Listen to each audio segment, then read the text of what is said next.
Good morning, everyone. Thank you very much for joining us on a very hot, bright day here, and definitely a bright day here on Waters Avenue for Phase 2, the finishing and the completion and the ribbon cutting of the streetscape improvements here on Phase 2 of Waters Avenue in the Benjamin Van Clark neighborhood. Of course, it touches a lot of other neighborhoods surrounding this area, the regrowth, I should say, of Waters Avenue. I'm Ken SLATS out of the Office of Public Communications.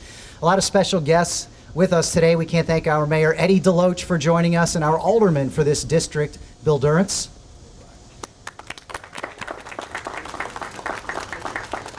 Doug Patten put a tie and suit on today to talk as well, and he will come up in a few moments. Of course, Chief Minter with Savannah Police Department. I see Assistant Chiefs Price and Gunther joining us as well. And then representing Savannah Fire Rescue, Battalion Chief Gaskill. Thank you all so very much for coming.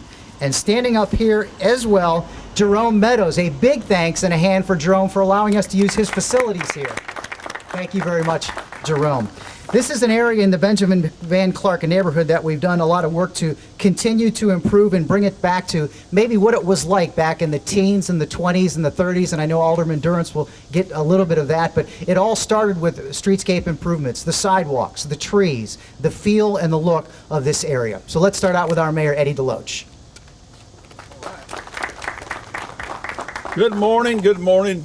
It is a great day in the city of Savannah, no doubt about it. It's a wonderful day in the city of Savannah. One of the points I want to make is we agreed that we would get this done sometime in our administration during the 4 years. I think Bill's done a great job championing this thing and moving this thing forward, and I'm glad to see we got this line done, and I'm hoping we're going to be able to do the same thing with the SLATS program that we got coming up. We got that vote coming up in November, so keep that in mind. We got another section we need to wrap up, and we want to make sure we continue this thing until we get it completed, where we got a good area and we can continue the development here. There's a big opportunity for people, small businesses that want to develop in Savannah. This is a great corridor to move to be a part of this community and to develop in this community. We have done the groundwork here. We have got tax opportunities for those folks that want to hire people and work here. So look, come down here, ride down through here. This is a great community, a great area, part of Savannah, and we want to bring this back to life. And thank you all for being here, and I'll let Bill have an opportunity.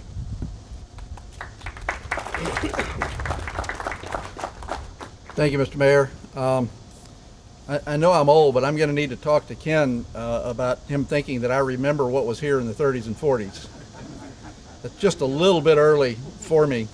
But this was a very busy business quarter at one point, and I do have memories of that, not from the 30s and 40s. But when I was about 5 years old, my family moved out into, it's just the south side now, it was country then. But my father still worked downtown. And the only way we got where we were going to get home was to drive Waters Avenue all the way basically from Wheaton Street to Montgomery Crossroads. So I have memories of this street being a major corridor in this city for a long time, and I'm excited to see that it's starting to come back now. They handed me a list here a minute ago about some of the businesses that used to be on this street. There was the Waters Avenue School, the Romana Riley School. WSOK Radio was over here. There was a bakery, fish market, a shoe shop, ice manufacturing. I think this was an old ice plant, right, Jerome? And a five and dime store. This was a very active community, business-wise, and much like what we think of downtown, it was very much a mixed-use kind of community too, because this is still, even though the street itself is a business corridor, it is a residential area. There are 4 neighborhood associations that touch this street between Wheaton and Victory Drive. Where we're standing right now is the East Side Concerned Citizens Neighborhood Association across the street, or the East Side neighborhood. Across the street is the Ben Van Clark neighborhood. If we go a little further south, when we get to Anderson Street on the east side of the street is Live Oak neighborhood. And a little bit further south, getting close to Victory Drive, is the Baldwin Park neighborhood. So the minute you get a few feet away from this street, you're in residential areas. So this is really not only great for what might be happening economically along this corridor, but a real boost to the residential character, or to a boost to the support of the residential aspects of this neighborhood as well. So we're really excited about that. It was great. With the help of the mayor and everybody else on council and city staff, we were able to cobble together the money we needed, a little less than $2 million, to do this phase 2 section from Anderson to Wheaton Street. We're very hopeful that we can get the $2 million in the SPLOST vote this fall to do phase 3, which would take care of 37th Street to Victory Drive and really have this corridor finished and have it in great shape. We have things happening already. I mentioned the old Romana Riley School. Bill Gross has taken that property and completely reworked it to include, to turn it into a senior housing facility, and the first residents will be moving into that facility in September. We're moving right ahead. Right across the street from that, the Oxnard family bought the old gas station. They've cleared the land, and they're going to be starting very soon on creating what will be some sort of food service establishment. I'm not real clear if it's a cafe space or a coffee shop or exactly what's going to be there, but we know that they're going to be, he's promised me that, actually what he said was we're going to start on it soon and we're going to open soon. So I'll define soon as quickly. We'd like to see these things starting to happen. So a lot of great things going on here. Thank you all for coming out today to support the recognition of this. Just like I said with the police precinct opening a couple of days ago, this doesn't happen without the effort of a lot of people. I might have been pounding on the drum a little bit, but I didn't shovel a bit of dirt or pour a little bit of concrete or anything else to make this happen. It was a lot of city staff and a lot of contract crews that we worked with, and that was all parented by our very proud papa over here today, Doug Patton. So thank you.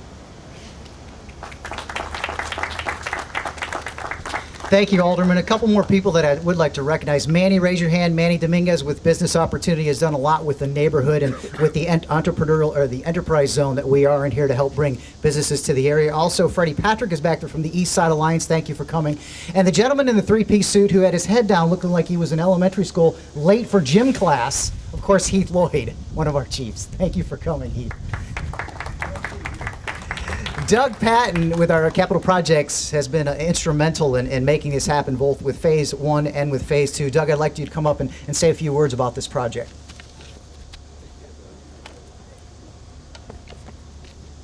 Thank you, everybody. I'm Doug Patton. I'm with the Capital Projects Group. So this project runs from Anderson to Wheaton Street and essentially consists of new crosswalks, the new sidewalk with brick banding, landscaping, the new lighting, and 88 crosswalks. It was done by Johnson Locks, who was our prime contractor. They're here today. One of their main subs, Phillips Paving, is also here. The project started, really, they hit the ground in February. The project was supposed to be done in October, and they finished earlier this month. So the project actually finished ahead of schedule. I'd like to also thank EMC Engineering. They're here today. Dan Fisher, the designer, and Georgia Power Lighting, who did the install for the lights. And finally, I'd like to thank all the neighborhoods, all the neighbors and businesses out here. I know this project was an inconvenience as we had the roads closed, and y'all were all great to work with, and we're glad to have it reopened. And thank Jerome once again for having everybody out, for letting us use this place. And I'd like to also thank Kat, who was tremendously impacted by this project, and they worked with us also to be able to reroute their buses throughout the entire project. And that's all I have. Thank you. And finally, before we cut the ribbon, obviously we talked about this being Jerome Meadows' place. It's been 22 years now since Jerome has set up shop, and he's sort of a representative in this Benjamin Van Clark neighborhood along the Waters Avenue corridor. Jerome?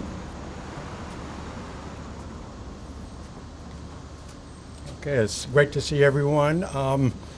Let me say it's been my good fortune to have transformed this historic ice house into my studio, although I think at this point, if it were still an ice house, I'd be happy to invite you inside. But that's not the case. I've been a 22-year resident, permanent resident of Waters Avenue. It's great to see the community and the avenue in particular further developed. I see this as a prime location for an arts community, which anybody who's talked to me knows. So I would like to put a shout out to all creative people. Consider Waters Avenue. I've been very happy here, and the community has been very happy with me. So thank you all.